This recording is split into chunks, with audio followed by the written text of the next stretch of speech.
तो गाइस तो welcome back और स्वागत है आप सभी का हमारे आईटी चैनल नेटवर्क सील्ड में। और सीसी यानी कि सीरीज को अपडेट करते हुए आज मैं अपलोड कर रहा हूँ लेक्चर नंबर 9। और आज के इस लेक्चर में हम लोग बात करेंगे डीएचसीपी के बारे में और पोर्ट नंबर के बारे में। डीएचसीपी के बारे में हम जानेंगे कि डीएचसीपी क्या होता है, किस तरीके से काम करता है, इसकी ज़रूरत हमें क्यों है, और पोर्ट नंबर क्या होता है, इसका नेटवर्किंग में क्या रोल रहता है। ये सारी चीज़ें हम आज के अपने इस लेक्चर में देखेंगे। तो बात करते हैं सबसे पहले डीएचसीपी के बारे में। दोस्तों, अगर कैसा हो कि आपकी कंपनी में 1000 के करीब जो है एम्प्लॉय हों और उनके पास 1000 के करीब मशीन यानी लैपटॉप हों, और आपको एज ए नेटवर्क एडमिन हर लैपटॉप पे जाके आईपी कॉन्फ़िगर करना हो। आपके पास आईपी का पूल है, फॉर एग्जांपल के लिए आपके पास 2000 आईपी का पूल है। उसमें से 1000 आईपी आपने यूज़र के मशीन पे कॉन्फ़िगर करने हैं ताकि वो आपस में कम्युनिकेट कर पाए। तो कितना बड़ा एक बर्डन आप समझेंगे इसको, कि मतलब आपको 1000 एम्प्लॉय यानी हर एम्प्लॉय के पास जाना है और वो आईपी कॉन्फ़िगर करना है। और आए दिन एम्प्लॉय शिकायत करते रहते हैं कि उन्होंने लैपटॉप रिस्टार्ट करा, आईपी उनका फिर गायब हो गया, यानी जो भी आईपी आपने असाइन किया था वो डिलीट हो गया। या उसके अलावा हम कुछ ऐसी बात करें कि आपने जो आईपी कॉन्फ़िगर किया, एक फॉर एग्जांपल एक यूज़र ए है और दूसरा यूज़र बी है। उसके मशीन में आपने यूज़र ए के मशीन पे आपने फॉर एग्जांपल के लिए आईपी कॉन्फ़िगर किया 192.168.1.10, और गलती से आपने दूसरे यूज़र के लैपटॉप पे भी सेम आईपी कॉन्फ़िगर कर दिया। तो अब आप ट्रबल शूट करेंगे, ठीक है। तो कितना एक बर्डन था आप लोगों के पास कि यार मैनुअली जाके हर यूज़र के मशीन पर आईपी कॉन्फ़िगर करो, उसमें डीएनएस कॉन्फ़िगर करो ताकि वो डोमेन नेम सर्विस यूज़ कर पाए, IP to name, name to IP. ठीक है, जब किसी वेबसाइट को एक्सेस करें तो डीएनएस की ज़रूरत पड़ती है, तो उसके लिए आपको डीएनएस ऑब्वियसली कॉन्फ़िगर करना पड़ेगा। तो ये बहुत सारा बर्डन था। उसके अलावा आपको डिफ़ॉल्ट गेटवे देना पड़ेगा। आपने आईपी कॉन्फ़िगर कर दिया, अगर उसको इंटरनेट पे जाना है तो आपको उस आईपी को किस डिफ़ॉल्ट गेटवे की तरफ मूव करना पड़ेगा, तो आपको डिफ़ॉल्ट गेटवे देना पड़ेगा।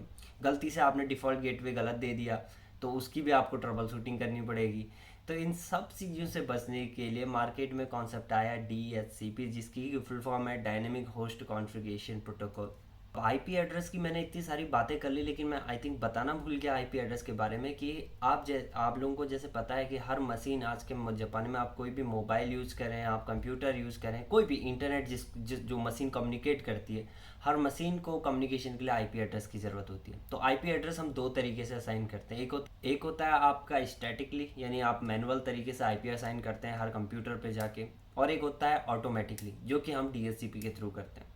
तो ऑटोमेटिकली आईपी एड्रेस को असाइन करना, उसके गेटवे को असाइन करना, और डीएनएस की कॉन्फ़िगरेशन यानी डीएनएस के आईपी एड्रेस को असाइन करना एक मशीन में, वो कहलाता है आपका डीएचसीपी।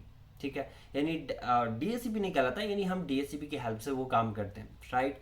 तो डीएचसीपी कैसे काम करता है, सबसे पहले बात करते हैं कि स्टैटिक या मैनुअल तरीके से आप आईपी असाइन कैसे करते हैं एक मशीन में। तो मैं आप लोगों को ले चलता हूँ अपने लैपटॉप के पास, और वहाँ पे मैं आप लोगों को डायरेक्ट कॉन्फ़िगरेशन दिखाता हूँ। तो अभी देखो दोस्तों, मैं वाईफाई से कनेक्टेड हूँ, और ये मेरे वाईफाई का नेम, अगर अब मैं वाईफाई में जाऊँ तो आप देख सकते हैं यहाँ पे डिटेल पे क्लिक करें, ये आईपी एड्रेस मुझे ऑटोमेटिकली यहाँ पे असाइन हो रहा है। IPv4 एड्रेस ये रहा मेरा, और ये सबनेट मास्क रहा, और डिफ़ॉल्ट गेटवे रहा, और डीएनएस सर्वर भी रहा। यानी जो मेरा डिफ़ॉल्ट गेटवे है वही मेरा डीएनएस सर्वर भी है। ठीक है, तो दोनों काम ये कर रहा है। प्लस जो मेरा डीएचसीपी सर्वर है वो भी मेरा डिफ़ॉल्ट गेटवे है। यानी ये तीनों आप देखें, ये मैं अभी वाईफाई से कनेक्ट हूँ। एक मेरा स्मॉल राउटर है जिसका कि जीयूआई इंटरफेस ये रहा आप लोगों के सामने में।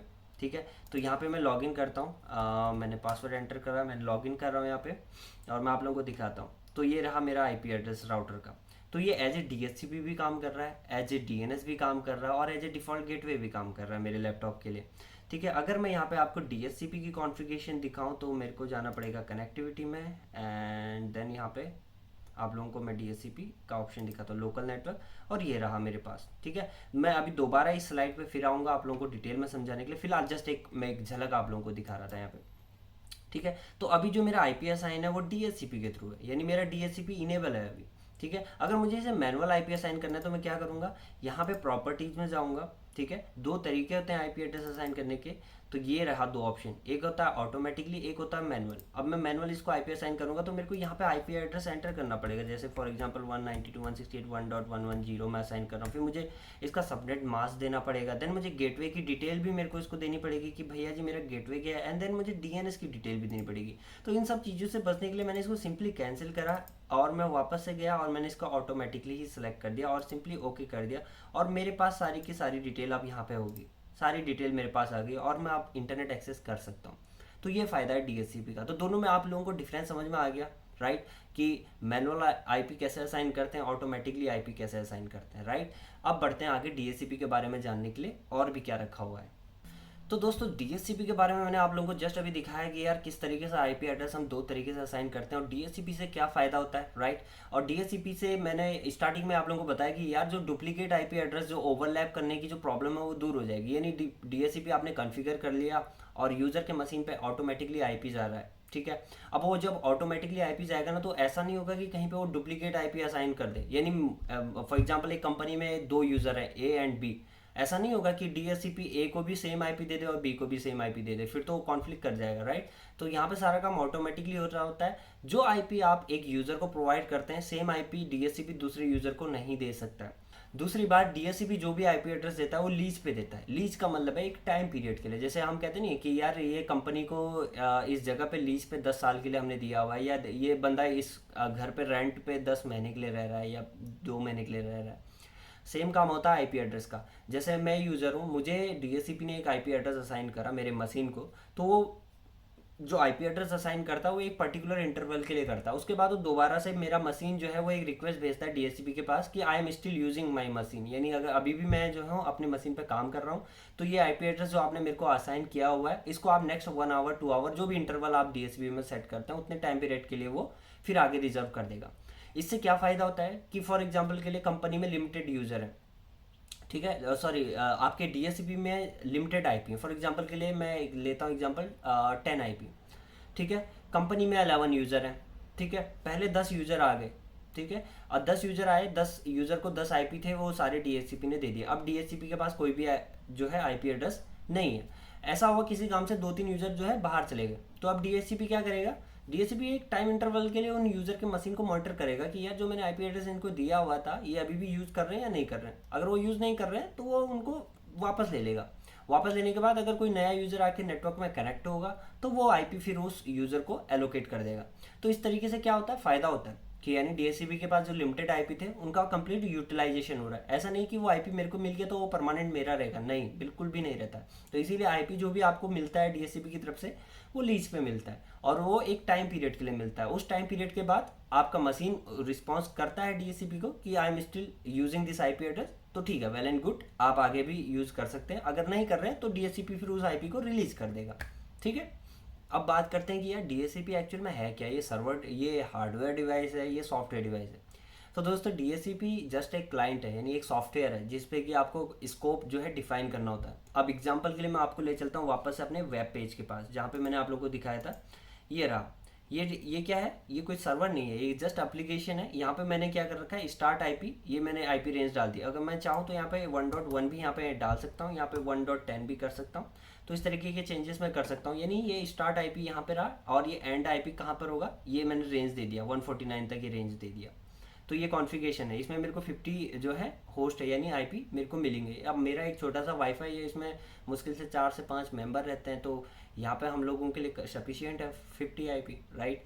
तो इसीलिए आईपी का हम यूटिलाइज कर रहे हैं, 50 आईपी हम यहाँ पे यूज़ कर रहे हैं। तो ये कहलाता है आपका डीएचसीपी स्कोप। यानी जब आप एक रेंज प्रोवाइड करते हैं अपने डीएचसीपी में कि ये मैं एक स्कोप दे रहा हूँ कि 192.168.1.1 से लेकर 192.160.254 तक मैंने एक रेंज दे दी, तो दैट्स कॉल्ड स्कोप, ठीक है।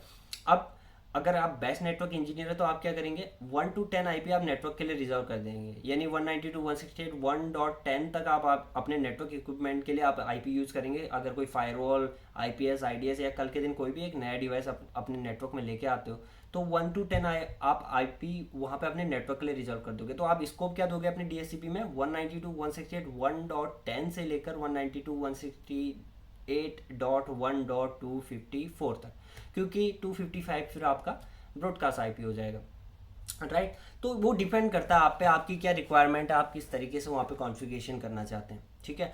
तो इसीलिए हम कहते हैं कि डीएचसीपी जो है आपका जो है वो कोई हार्डवेयर बॉक्स नहीं है, लेकिन हाँ डीएचसीपी को हम हार्डवेयर के अंदर में एज ए एप्लीकेशन रन करके हम डीएचसीपी सर्वर वहाँ पे क्रिएट कर लेते हैं, ठीक है। आपका डीएचसीपी एज ए लिनक्स भी हो सकता है, आप DHCP सर्वर जो है वो विंडोज़ के सर्वर पे भी क्रिएट कर सकते हैं, और उसके अलावा आप DHCP अपने राउटर पे भी बना सकते हैं। अब DHCP स्विच पे या राउटर पे कैसे क्रिएट करते हैं उसके लिए मैंने एक लेक्चर क्रिएट किया हुआ है, बनाया हुआ है, और मैं ऑलरेडी अपलोड कर चुका हूँ उसको। उसका लिंक मैं डिस्क्रिप्शन पे डाल दूंगा, अगर आप लोगों को देखना है तो आप देखें। अदरवाइज आप अपनी CCNA की सीरीज को लेक्चर वाइज फॉलो करें, अभी वक्त आने पे आप लोगों को वो फिर वहाँ पे मिल जाएगा, राइट।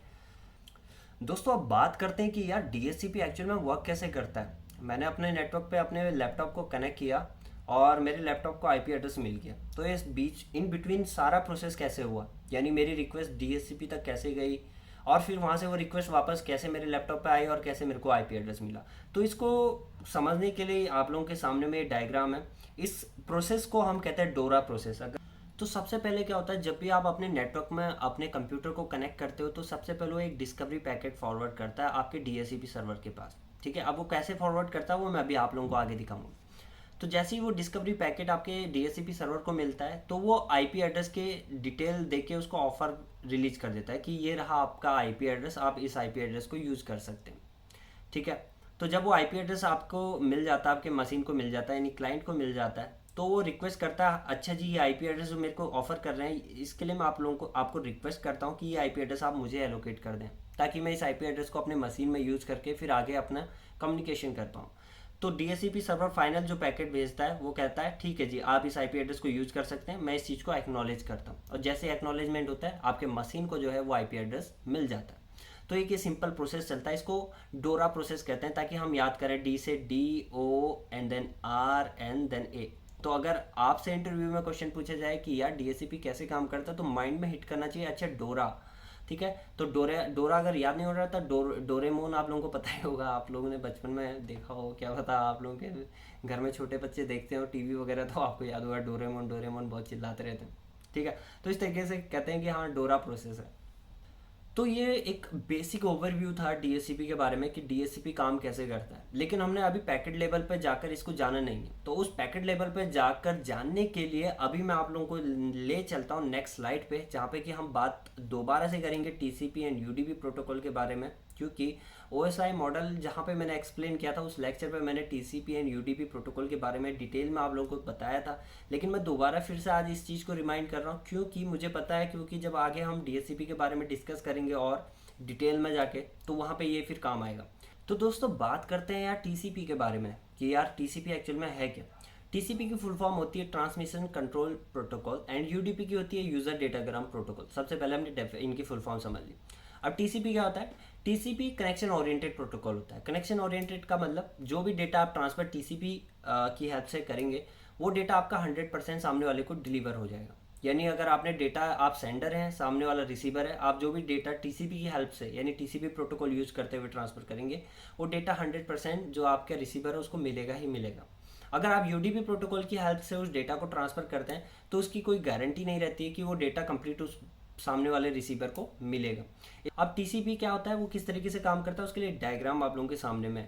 फॉर एग्जांपल ये आपका मोबाइल था, ठीक है, ये आपका मोबाइल है, इसमें आपका एक गाना है, MP3 गाना है, MP3 सॉन्ग है, और ये आपका रिसीवर आपका फ्रेंड है, उसका मोबाइल है, टैबलेट या मोबाइल जो भी बोल दो, उसको आपने MP3 सॉन्ग ट्रांसफ़र करना है। तो जब आप ट्रांसफ़र करते हैं with the help of TCP, तो क्या होता है, जब भी ट्रांसफ़र आप करने जा रहे होते हैं तो सबसे पहले वो एक सिन पैकेट भेजता है आपके फ्रेंड के मोबाइल के पास, ठीक है। ये सारा इंटरनल कम्युनिकेशन है।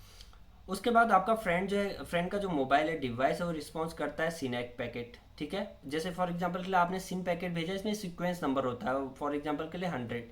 तो जब आप ये आपका फ्रेंड जब रिप्लाई कर रहा होता है तो वो +1 ऐड करके आपको रिप्लाई करता है, यानी आपके पास अब जो सीक्वेंस नंबर मिलेगा वो 101 मिलेगा, ठीक है। प्लस एक्नॉलेजमेंट का फ्लैग वहाँ पे मिलेगा, यानी पैकेट होता है, ये फ्लैग्स होते हैं। ये TCP में जब जस्ट नेक्स्ट स्लाइड पे जब मैं आऊँगा तो वहाँ पे मैं आप लोगों को कंप्लीट TCP हेडर ओपन करके दिखाऊंगा कि TCP जो हम ये बात कर रहे हैं ये एक्चुअल में इसके अंदर कितनी सारी इन्फॉर्मेशन रहती है, ठीक है। तो टेंशन नहीं लेना है। तो उसके बाद जब आपके पास वहाँ से सीनैक मिल जाएगा, देन आप फाइनली एक्नॉलेजमेंट अपने फ्रेंड के मोबाइल के पास भेजते हैं, एंड जैसे ही वो एक्नॉलेज कर लेता है देन उसके बाद आपका डेटा ट्रांसफर शुरू हो जाता है, यानी आपका जो MP3 गाना आप उसको फॉरवर्ड कर रहे थे वो स्टार्ट हो जाएगा। तो ऐसे काम करता है TCP। वहीं अगर हम UDP की बात करें तो UDP जस्ट आपका फ्रेंड जो है वो रह रहा है अहमदाबाद में और आप हैं दिल्ली में, आपने कॉल किया अपने फ्रेंड को और आपने सोचा कि उसको बर्थडे विश कर दूं, आपने बोला हैप्पी बर्थडे रोहन, अब क्या हुआ, बर्थडे जैसे आपने हैप्पी बर्थडे रोहन 3 वर्ड यहाँ पे यूज करे, बीच में सिग्नल कट गया आपका, तो आप उसको केवल सुनाई दिया हैप्पी रोहन। वो कहेगा यार मैं तो ऐसी जिंदगी से परेशान हूँ, क्या हैप्पी रोहन। तब आप बोलोगे दोबारा रिपीट करके मैं हैप्पी बर्थडे विश कर रहा हूँ। क्यों?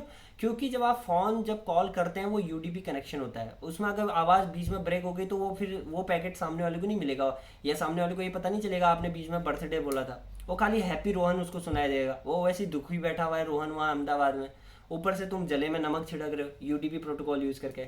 ये ये फ़ायदा होता है टीसीपी एंड यूडीपी का, राइट। तो समझ में आ गया होगा। तो यूडीपी में आप बोलोगे कि सर डायग्राम तो बताओ, यूडीपी में कोई डायग्राम नहीं होता, उसमें डेटा ट्रांसफर डायरेक्टली स्टार्ट हो जाता है, उसमें ना सीन होता है, ना सीन एक होता है, ना एक होता है, ठीक है। अब बात करते हैं यार टीसीपी में आगे है क्या, हेडर के अंदर में क्या क्या इन्फॉर्मेशन रखी हुई है। तो ये रहा भाई टीसीपी का हेडर इतना बड़ा वाला, और ये यूडीपी का हेडर। कई सन की इंटरव्यूअर होते हैं, वो पूछ लेते हैं टीसीपी हेडर के बारे में डायग्राम बना के दिखाओ। भाई सिंपल सी बात है, आप इंटरव्यूअर ले रहे हो, अगर आपकी कंपनी डेवलपमेंट नहीं करती, आपकी कंपनी मतलब जी कोई रिसर्च या डेवलपमेंट नहीं करती, तो आप इस तरीके के अननेसेसरी क्वेश्चन आप अपने बंदे से नहीं पूछोगे, नेटवर्क वाले बंदे से, कि यार टीसीपी हेडर मेरे सामने बना के दिखाओ डायग्राम, इसके अंदर क्या क्या इन्फॉर्मेशन रहती है, ठीक है। अगर मैं सॉफ्टवेयर डेवलपर हूँ, मेरे को मान लो कि मैं सिस्को के कंपनी में काम कर रहा हूँ, एज ए डेवलपमेंट के तौर पे मैं काम कर रहा हूँ, तो मुझे ज़रूरत है इस चीज़ को जानने की, ताकि मैं फिर वहाँ पे रिसर्च एंड डेवलप करके वहाँ पे उनको नया प्रोडक्ट एक बेहतरीन बेहतरीन तरीके से दे पाऊँ।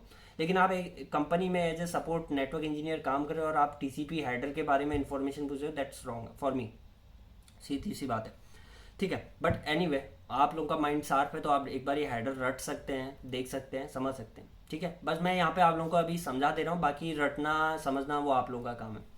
तो ये रहा टीसीपी हेडर, ये 32 बिट का होता है दोस्तों, ठीक है। और वहीं यूडीपी की बात करें तो ये भी 32 बिट का होता है। सोर्स पोर्ट और डेस्टिनेशन पोर्ट की जरूरत दोनों में पड़ेगी आपको, source port and destination port. ये पोर्ट क्या होता है वो अभी नेक्स्ट स्लाइड में मैं आप लोगों को समझाऊंगा, जिनको समझ में आता है port detail, well and good. उसके बाद जो मैं बोल रहा था सीक्वेंस नंबर, मैंने 100 भेजा था पिछले स्लाइड में, आप लोगों ने देखा था, ये रहा सीक्वेंस नंबर। यहाँ पे कोई सीक्वेंस नंबर नहीं होता। एक्नॉलेजमेंट नंबर यानी एसी के जो हमें मिलता है एक्नॉलेजमेंट का, उसका भी नंबर, ठीक है। उसके अलावा ये सारे फ्लैग्स हैं, यू आर जी यानी अर्जेंट फ्लैग, ए सी के यानी acknowledgement flag, P S H यानी push flag, R S T यानी रीसेट फ्लैग, सिन मतलब सिन फ्लैग, आप लोगों को पता है सिंक्रोनाइज है, फिन मतलब फिनिश फ्लैग, ठीक है। तो इंटरव्यूअर ये नॉर्मल क्वेश्चन आप लोगों से पूछ सकता है कि फिन जो पैकेट है वो क्लाइंट फॉरवर्ड करता है कि सर्वर फॉरवर्ड करता है। तो हमेशा जो फिन पैकेट जो आप लोगों को मिलता है वो सर्वर एंड की तरफ से मिलता है। सर्वर आपको बोलता है अच्छा जी हो गया, अभी जो डेटा आपने ट्रांसफ़र करना था, जो भी आपने रिक्वेस्ट थी वो कंप्लीट हो चुकी है, अब मैं फिन पैकेट आपको ट्रांसफ़र कर रहा हूँ। तो इंटरव्यू में क्वेश्चन पूछ सकते हैं आपसे कि फिन पैकेट क्लाइंट सेंड करता है या सर्वर सेंड करता है, ठीक है। ओके, तो सामने आता है विंडो। विंडो क्या होता है दोस्तों कि जब आप डेटा ट्रांसफ़र कर रहे होते हो, तो फॉर एग्जांपल के लिए मेरा फ़ोन है नॉर्मल एंड्रॉयड फ़ोन है, ठीक है, जिसकी कैपेसिटी है जो केवल 2.5 MBPS जो है डेटा रिसीव कर सकता है, इससे ज़्यादा की स्पीड का डेटा रिसीव नहीं कर सकता है। अब मैं किसी कंप्यूटर से जो है कनेक्ट करके डेटा केबल के थ्रू इस पर डेटा ट्रांसफ़र कर रहा हूँ। अभी मेरा कंप्यूटर जो है वो 10 MBPS की स्पीड से डेटा ट्रांसफ़र कर सकता है, लेकिन जब मैं डेटा यहाँ से ट्रांसफ़र स्टार्ट करूँगा, मेरा कंप्यूटर जो है वो 10 MBPS की स्पीड से डेटा ट्रांसफ़र करेगा मेरे मोबाइल पे।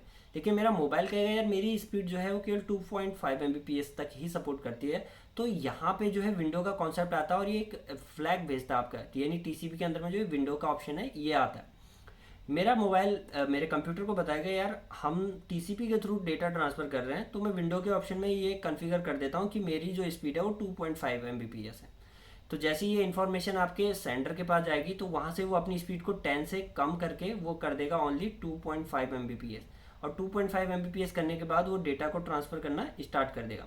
कई बार क्या होता है कि आपका जो कंप्यूटर है वो स्पीड कम कर देगा, यानी वो स्पीड कर देता है फॉर एग्जांपल के लिए ओनली 1.5 MBPS। तो ये वहाँ पे भी आपका जो मोबाइल है वो इन्फॉर्मेशन भेजेगा, नहीं जी आप अपनी स्पीड को इंक्रीज़ करें क्योंकि मेरी स्पीड जो है 2.5 MBPS है।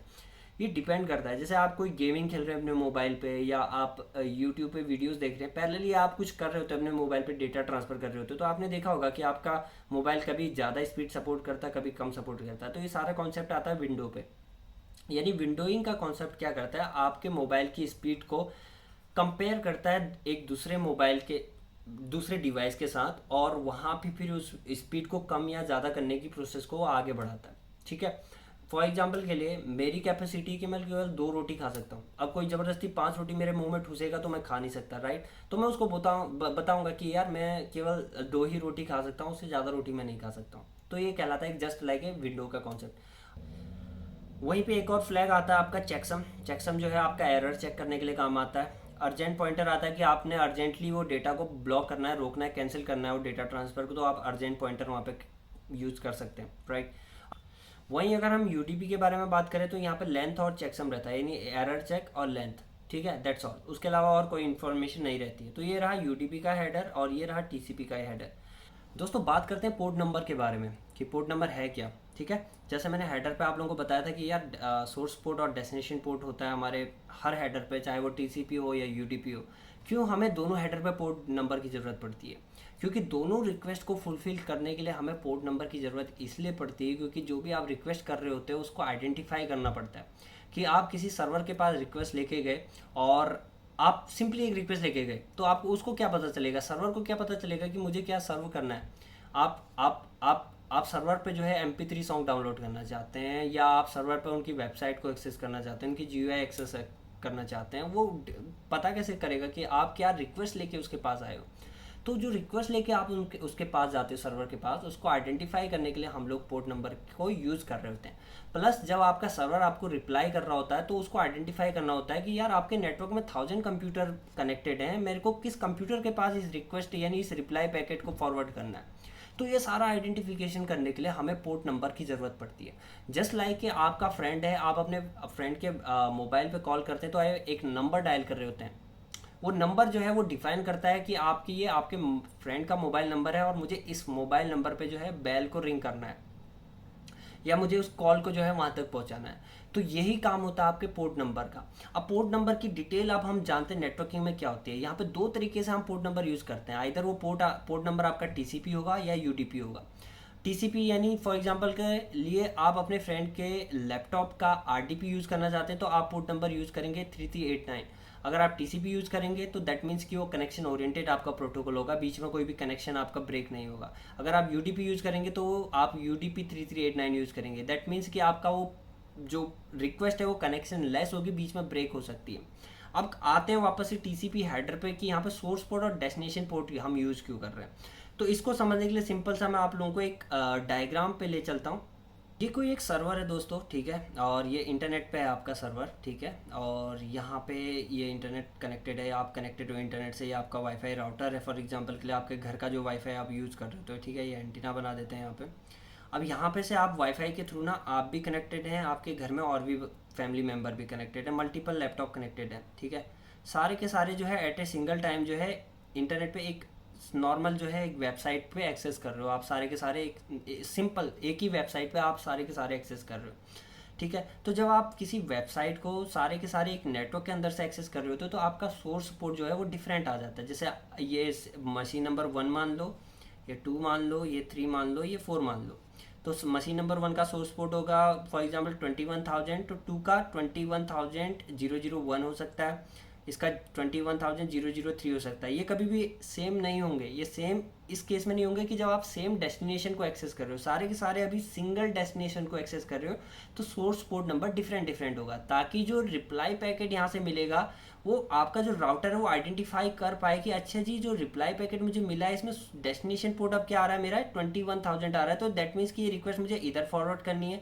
इसका 21,003 आ रहा है तो मेरे को ये रिक्वेस्ट जो है इधर फॉरवर्ड करनी है, मेरे को ये रिक्वेस्ट इधर फॉरवर्ड करनी है। तो पोर्ट नंबर आपको सर्वर पे सर्विस प्रोवाइड करने के अलावा आइडेंटिफाई करने में भी हेल्प करता है रिप्लाई पैकेट को कि ये रिक्वेस्ट मुझे कहाँ तक प्रोसीड करनी है, ये रिक्वेस्ट किसने की थी और मुझे किसके मशीन तक ये रिक्वेस्ट लेके जानी है। तो ये रहता है पोर्ट नंबर। जस्ट लाइक कि आपने अपने फ्रेंड के मोबाइल पे कॉल किया, तो जब आपका फ्रेंड आपको रिप्लाई बैक में हेलो हाय कुछ भी बोलता है तो वो आपके ही मोबाइल पे सुनाई देता है, किसी और के मोबाइल पे नहीं सुनाई देता है। तो यही काम रहता है दोस्तों आपके पोर्ट नंबर का, यानी हमारे नेटवर्किंग में हमारे पोर्ट नंबर रहते हैं 0 से लेकर 65535 तक, जिसमें कि 0 से लेकर 1024 तक पोर्ट जो है हमारे वो वेल नोन पोर्ट के नाम से जाने जाते हैं, क्योंकि ये हम जनरली सर्विस रिक्वेस्ट को फुलफिल करने में यूज़ करते हैं। जस्ट लाइक कि HTTPS इसका पोर्ट नंबर है 443, HTTP इसका पोर्ट नंबर है 80, और FTP यानी फाइल ट्रांसफ़र प्रोटोकॉल इसका पोर्ट नंबर है 21, ये फाइल को ट्रांसफ़र करने के लिए यूज़ होता है। और RDP यानी रिमोट डेस्कटॉप प्रोटोकॉल, यानी आपको अपने फ्रेंड का लैपटॉप का रिमोट लेना है तो वहाँ पे आपका 3389 पोर्ट नंबर यूज़ हो रहा होता है। अभी पोर्ट नंबर जो है आप अपने मशीन में कैसे देख सकते हो, उसके लिए मैं आप लोगों को ले चलता हूँ CMDB में। CMDB में आप सिंपल टाइप करें नेट स्टेट एंड एंटर कर दें, तो ये रहा। देखो आप TCP प्रोटोकॉल यूज़ कर रहे हैं, ये मेरा लोकल, मेरा मशीन का खुद का IP है, ये एक पोर्ट नंबर को लेके जा रहा है 5579, और ये चेक कर रहा है जस्ट, मतलब इस्टेब्लिश है मेरा जो निक कार्ड है वो इस्टेब्लिश है या नहीं है। अगर मैं यहीं पे अगर आपको ऑड हिट जनरेट करके दिखाऊँ, यहाँ पे मैं गूगल को जैसे लोड करूँ यहाँ पे, ठीक है, मैंने google.com यहाँ पे एंटर करा, या मैं कुछ भी यूज़ करूँ, अभी यहाँ पे कनेक्शन बनेंगे, ठीक है, यहाँ पे मैं बनाता हूँ google.com, तो देखो नेट स्टेट, ये देखो बन गया कनेक्शन, थोड़ा लेट लगा, ये HTTPS बन गया, ये गूगल का IP होगा, ठीक है। तो यहाँ पे मैं जैसे गूगल yahoo.com यहाँ पे एंटर करता हूँ, yahoo.com एंटर करता हूँ, तो यहाँ पे आप देखें ट्रैफिक जनरेट होगा, ठीक है, ये याहू का पेज ओपन हो रहा है, और यहाँ पे आप लोगों को ये रहा याहू का IP, ठीक है। तो ऐसे ही आपका कनेक्शन, तो आप यहाँ पे देख सकते हैं कि आपका TCP प्रोटोकॉल यूज़ कर रहे हैं, और ये मेरे लैपटॉप का IP है, और ये सोर्स पोर्ट लेके जा रहा है। हमेशा जो सोर्स पोर्ट आपका जाता है वो 1024 से बढ़ा जाता है, यानी 99% चांसेस रहते हैं कि वो हमेशा बड़े पोर्ट को लेके जाएगा इंटरनेट पे कम्युनिकेट करने के लिए, ताकि जब वो रिप्लाई पैकेट आपको मिले तो वो आइडेंटिफाई कर ले कि अच्छा जी ये पैकेट जो है इस मशीन तक मेरे को लेके जाना है, क्योंकि ये इस डेस्टिनेशन से आ रहा है। और ये रहा डेस्टिनेशन IP, और ये रही सर्विस HTTPS की, यानी ये पोर्ट नंबर 443 है, ठीक है। तो दोस्तों ये रहा पोर्ट के बारे में डिटेल। यार इसके अलावा मैं और डिटेल में कैसे समझाऊँ, पोर्ट नंबर जस्ट लाइक आपको आइडेंटिफाई करने में हेल्प कर रहा होता है। जैसे आप मूवी थिएटर में मूवी देखने जा रहे होते हो तो आप टिकट लेते हो, टिकट में आपका सीट नंबर रहता है, तो सीट नंबर के बिहाफ पे आप अपनी सीट पे जाके बैठ जाते हो। सेम काम रहता है पोर्ट नंबर का, यानी जब आप किसी पर्टिकुलर पोर्ट को लेते हुए किसी सर्वर के पास रिक्वेस्ट लेके जाते हो तो सर्वर आइडेंटिफाई करते हैं, अच्छा जी ये पोर्ट नंबर ये 21 लेके आया है और ये मेरे पे FTP की सर्विस चाह रहा है, तो मैं इसको FTP की सर्विस दे दूँ।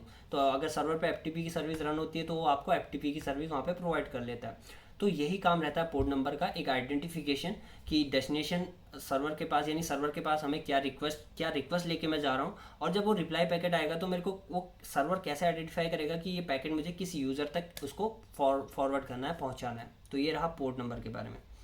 तो दोस्तों आज के लैब में और लेक्चर में इतना ही, और फिर मिलते हैं नए स्लाइड में, नए लेक्चर में, और वहाँ पे थोड़ा DHCP को हम नेटवर्क लेवल पे समझेंगे, पैकेट फ्लोज का देखेंगे, और उसके अलावा फिर मिलते हैं जल्दी एक नए वीडियो लेक्चर के साथ। अगर वीडियो पसंद आए तो अपने दोस्तों में शेयर करें और चैनल को सब्सक्राइब करके हमें सपोर्ट करें। दैट्स ऑल, बाय, जय हिंद।